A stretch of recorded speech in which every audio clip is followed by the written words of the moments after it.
বর্তমানে বাংলাদেশে fitness and self development স্পেসে সবাই আপনাকে বলবে যে হ্যাঁ, জিমে যাওয়া অনেক ভালো। বাট অনেকেই একটা কমন প্রবলেম ফেস করে, সেটা হচ্ছে how do I actually start going to the gym, and জিমে যাওয়া শুরু করার সময় আমি কোন কোন জিনিস মাথায় রাখবো। বিকজ এই ছোটোখাটো খুঁটিনাটি জিনিসগুলো যারা মাথায় না রেখে জিমে যাওয়া স্টার্ট করে 2 থেকে 3 সপ্তাহের মধ্যেই তারা যাওয়া বন্ধ করে দেয় বিভিন্ন কারণে, অথবা 1-2 মাস যেয়ে তারা আর লাস্ট করে না। আর আসলে এভরি 1 to 2 days আমি কোয়েশ্চেনটা পাই যে ভাই জিম যাওয়া স্টার্ট করছিলেন কিভাবে, জিম যাওয়া শুরু করছিলেন কিভাবে, কোন জিমে গেছিলেন, এক্সেট্রা এক্সেট্রা। সো এই ভিডিওটা অ্যাট দিস পয়েন্ট বানানো জরুরি হয়ে গেছে আই থিঙ্ক, বিকজ অনেকজন এই টপিকটা নিয়ে কনফিউজড। আজকের ভিডিওটা দেখার পর জিমে যাওয়া স্টার্ট করবেন কিভাবে, জিমে যাওয়া শুরু করার সময় কোন কোন জিনিস মাথায় রাখতে হবে, কিভাবে কারেক্ট জিম চুজ করবেন, তারপর কিভাবে আপনার ট্রেনিংটাকে স্ট্রাকচার করবেন, কিভাবে ট্রেনিং শুরু করবেন, অ্যান্ড আলটিমেটলি আপনার ট্রেনিংয়ের বিগিনার ফেজটা কিভাবে আপনারা ক্রস করবেন, এইটা নিয়ে কমপ্লিটলি একটা গাইডলাইন আমি আপনাদেরকে দিব।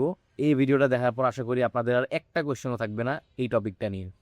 প্রথম পয়েন্টটি হইতেছে মাইন্ডসেট। প্রথম কথাই হচ্ছে আপনার অকওয়ার্ড লাগবে। আপনি জিমে ঢোকার সাথে সাথে আপনার মনে হবে যে কি আপনি কোথায় আসলেন, মানে আপনার পুরা অন্যরকম ফিল হবে।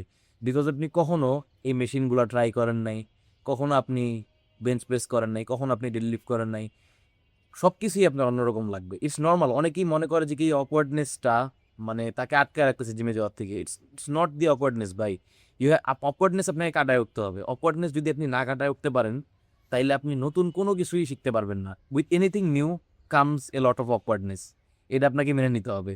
নিজের ইগোটাকে প্রথম দিকে জিমের বাইরে রেখে দিয়ে আসতে হয়। প্রথম দিন কেউই 100 কেজি বেঞ্চ প্রেস মারে না, প্রথম দিন কেউই 200 কেজি ডেডলিফট মারে না। আরেকটা জিনিস হচ্ছে কেউ আপনার দিকে তাকাচ্ছে কি না তাকাচ্ছে এটা নিয়ে প্যারা খাওয়া। এই জিনিস নিয়ে আপনার কোনো প্যারা খাওয়ারই দরকার নাই, because no one cares about you frankly ভাই। Everyone is busy with their own thing. So just do your thing and do your workouts, no one cares. The second point is choosing the right gym. যদি আপনি নিজের জন্য perfect জিমটা না choose করতে পারেন, তাইলে আপনাকে প্রচুর ভোগান্তির শিকার হইতে হবে। কেন? কারেক্ট জিম না চুজ করলে জিমের লোকেশন আপনাকে প্রবলেম দিবে, জিমের কমিউনিটি আপনাকে প্রবলেম দিবে, ট্রেনাররা প্রবলেম দিলে, আরও বিভিন্ন জিনিসপাতি আপনাকে আজেইরা প্রবলেম দিবে। দ্যাটস ওয়াই জিম চুজ করার সময় যদি আপনি এগুলাকে ফিক্স করে নেন বা এগুলা যদি একটু দেখে ঠেকে নেন, তাইলেই কিন্তু এই সমস্যাটার হইল না। প্রথমে আপনাকে মাথায় রাখতে হবে জিমের লোকেশন। এখন এইটা আপনার সুবিধা মতো আপনি কোন ট্রান্সপোর্টেশন ইউজ করবেন এটাও আপনার উপর। আপনার জিম কাছে হবে কি দূরে হবে, আপনার অফিস থেকে কাছে হবে বা আপনার কলেজ থেকে কাছে হবে নাকি আপনার বাসা থেকে কাছে হবে, সবই আপনার উপর। এইটা আপনি পুরোপুরি আপনার সুবিধা মতো চুজ করে নেবেন। এমন কোনো জিম দেখবেন না যেটার মধ্যে আপনার 20 জন ফ্রেন্ড আছে বা আপনার হুয়েভার আপনার ক্রাশ আছে। You should not care about those things. আপনার পুরোপুরি আপনার ট্রেনিং এবং আপনার নিডসের উপর আপনার জিমটা চুজ করা উচিত। ট্রেনার নিয়ে বলি, এমন ট্রেনার কখনো খুঁজবেন না যে আপনাকে মানে জিনিসটা করায় দিবে, আপনার পিছনে বসে থাকবে, আপনাকে সব সময় সাপোর্ট দিবে। একজন ভালো ট্রেনারের প্রধান কাজ হচ্ছে আপনাকে প্রত্যেকটা ওয়ার্কআউটের পারফেক্ট ফর্মটা দেখায় দেওয়া, অথবা টেকনিকটা whatever you call it, এই জিনিসটা দেখায় দেওয়া। অ্যান্ড মাইন্ডসেট ওয়াইজ আপনার ট্রেনারের মাইন্ডসেট আপনার সাথে যদি ম্যাচ করলো তাহলে তো খুবই ভালো, না ম্যাচ হইলেও ইট ডাজেন্ট ম্যাটার। ওই যে বললাম, his main job is to show you the technique.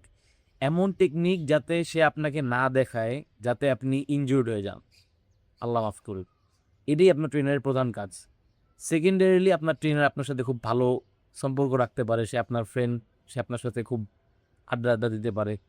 But সাবধান থাকবেন, বর্তমানে কিছু বাংলা ট্রেনাররা আছে যারা আপনাকে ট্রেন তো করাবেই না, বাট যত ধরনের আজেরা লাইক বিএস আপনার মাথায় ফিট করতে থাকবে। লাইক আমি লিটারেলি একটা জিমে গেছিলাম কয়েকদিন আগে, ওইখানে ট্রেনার লিটারালি ভেপ বেচতেছিল জিমের মধ্যে। Like that is the most counter productive thing I have seen in a gym. যাই হোক, বর্তমানে বাংলাদেশে একটা মেজর প্রবলেম আছে জিমগুলোর মধ্যে, সেটা হচ্ছে মিক্স জিমের মধ্যে অনেকে ডিস্ট্র্যাক্টেড হয়ে যায়। মিক্স জিমের মধ্যে যে কে কি করতেছে না করতেছে, মেলে তাকায় আছে, মানে নিজের ট্রেনিংয়ের উপর কোনো ফোকাসই নাই।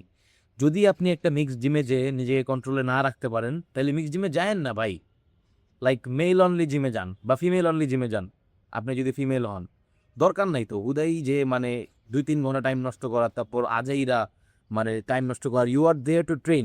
ট্রেন করার জন্য আপনি গেছেন। এখন সেখানে যে যদি আপনি আড্ডাবাজি করেন, তারপর মেলে তাকায় থাকেন, it doesn't make any sense to me. My third point is জিমে একা যাওয়া। প্রথম দিকেই আপনি যখন জিমে ঢুকবেন বিভিন্ন রকম অফার দেয়, 3 জন ঢুকলে এত% ডিসকাউন্ট, 4 জন ঢুকলে এত% ডিসকাউন্ট, অথবা বর্তমানে ঈদ অফার চলতেছে অনেক জিমে। ঠিক আছে, ফ্রেন্ডস নিয়ে আপনি যাবেন, ঠিক আছে, বাট এই জিনিসটা আমি রেকমেন্ড করবো না। কারণ শুরুর দিকেই যখন আপনি ফ্রেন্ডস নিয়ে যাবেন, আপনারা যে অনেকে ট্রেন করার থেকে আড্ডাই দিবে বেশি, মানে যাদের মধ্যে একটু সিরিয়াসনেস কম। আমি দেখি 3-4 ঘন্টার পর ঘন্টা মানুষ বসে বসে জিমের মধ্যে আড্ডা দেয়, ফোন টিপে, স্ক্রোল করে, ট্রেন করার পর বসে থাকে। বিভিন্ন জিমে দেখি আমি। বাংলাদেশে এটা এখন wide spread. It's just a West of time. My fifth point is consistency.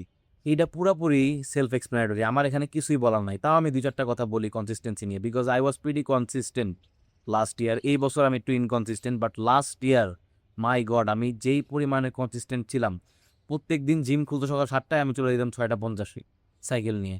And I didn't miss a single day.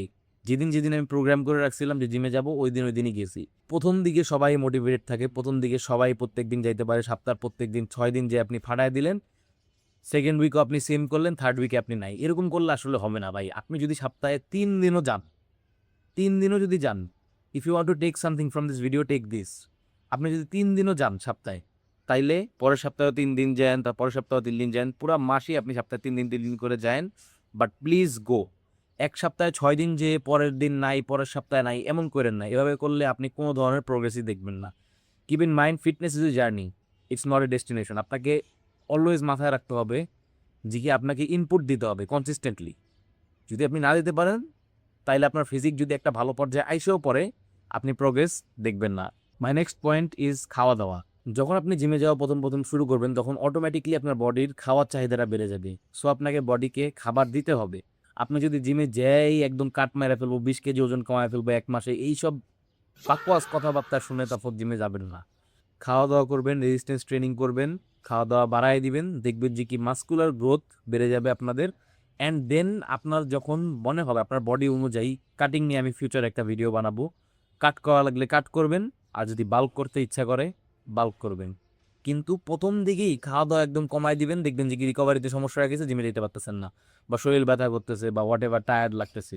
যখন আপনি যাওয়া শুরু করবেন, যেই পর্যায়ে আপনি থাকেন না কেন, আনলেস আপনি কোনো ক্রনিক কন্ডিশনে আছেন, খাওয়াটা একটু বাড়ায় দিলেন। অ্যান্ড বাই খাওয়া বাড়ায় দিবেন আমি বলতেছি না যে আপনি যা পাবেন তাই খেয়ে ফেলবেন। আপনি খাবেন হচ্ছে প্রোটিনস, হেলদি কার্বস, তারপর যদি ফ্যাটস খান, হেলদি ফ্যাটস এগুলা খাবেন। Sugar will never help you in any case. My next point is social media.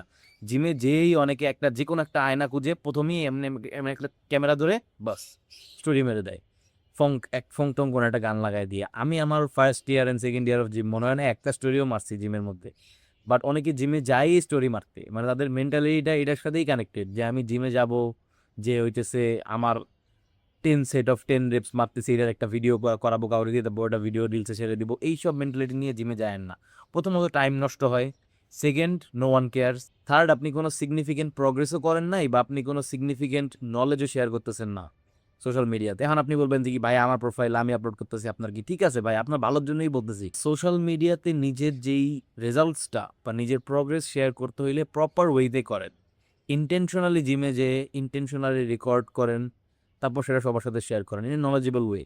Time নষ্ট করেন না, তারপর হাজিরা ফেসবুকে কন্টেন্ট আপলোড করেন না। অনেকে এগুলা করতে করতে না ইনসিকিউর ফিল করে, তারপরে ইনসিকিউরিটির জন্য জিমে যাওয়াই বন্ধ করে দেয়। মাই next point today is supplements. যখন আপনি প্রথম জিমে যাওয়া শুরু করবেন, আপনার কোনো সাপ্লিমেন্ট নেওয়া দরকার নাই।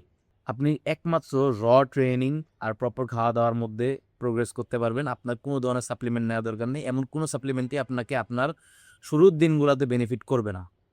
যেমন আপনি প্রথম দিন থেকে যদি ক্রিয়েটিন নেওয়া শুরু করেন, ইটস নট নেসেসারি। আপনি নর্মালি আগে 1-2 মাস ট্রেন করেন, দেন ক্রিয়েটিন নেওয়া শুরু করেন। জিমে যাওয়া শুরু করাটা অতটা হার্ড না, বাট জিমে কনসিস্টেন্টলি যাওয়া এবং কারেক্ট মাইন্ডসেটটা নিয়ে যাওয়াটাই সবচেয়ে হার্ড জিনিস।